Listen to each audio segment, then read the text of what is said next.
Ada seorang pendeta yang berkunjung ke rumah jemaat yang sudah lama sekali tidak datang ke ibadah.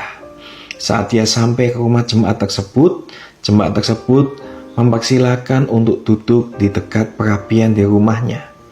Pendeta tersebut duduk di dekat perapian dan dia tidak banyak berbicara. Pendeta itu malah banyak memandangi perapian yang di dekat tempat duduknya itu. Lalu tidak berapa lama sang pendeta itu beranjak dari tempat duduknya, kemudian mengambil sebuah penjepit dan dia menjepit salah satu kayu dari perapian tersebut dan mengeluarkan salah satu kayu itu dari perkumpulan perapian yang ada. Dan kemudian dia duduk kembali.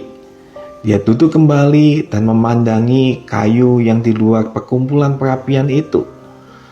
Dan ternyata sang jemaat juga ikut memandangi kayu yang di luar perapian yang dipandangi oleh pendeta tersebut. Tidak berapa lama kemudian, kayu yang di luar perapian tersebut, nyala apinya mulai redup dan padam. Setelah itu, sang pendeta melihat jam, kemudian dia ingin pulang, dan sebelum pulang, yang dilakukan adalah dia ngambil penjepit lagi, dan mengambil kayu yang sudah padam itu, dan dia taruhkan ke dalam perkumpulan perapian yang ada. Dan akhirnya kayu yang padam itu mulai terbakar lagi dan menyala lagi. Kemudian pendeta tersebut pamit untuk pulang. Saat pendeta itu akan keluar pulang, sang jemaat langsung berkata kepada pendeta tersebut, "Bapak, terima kasih buat khotbah Bapak yang berapi-api malam hari ini. Dan saya minggu depan pasti akan ke gereja." Nah, Bapak Ibu Saudara, seringkali kalau kita saat ini tidak ada di dalam komunitas gereja atau komunitas rohani, yang terjadi kita seperti kayu yang di luar perapian.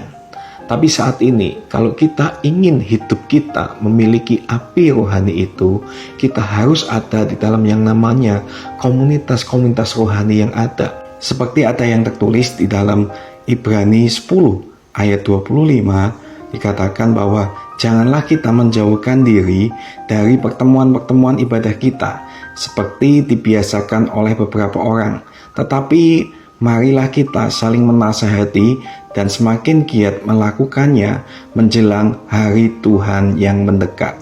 Jadi saat ini Bapak Ibu Saudara, yuk mulai, kalau engkau saat ini mungkin sudah jauh dari yang namanya komunitas rohani, mulai kembali untuk kita bergabung di dalam komunitas rohani.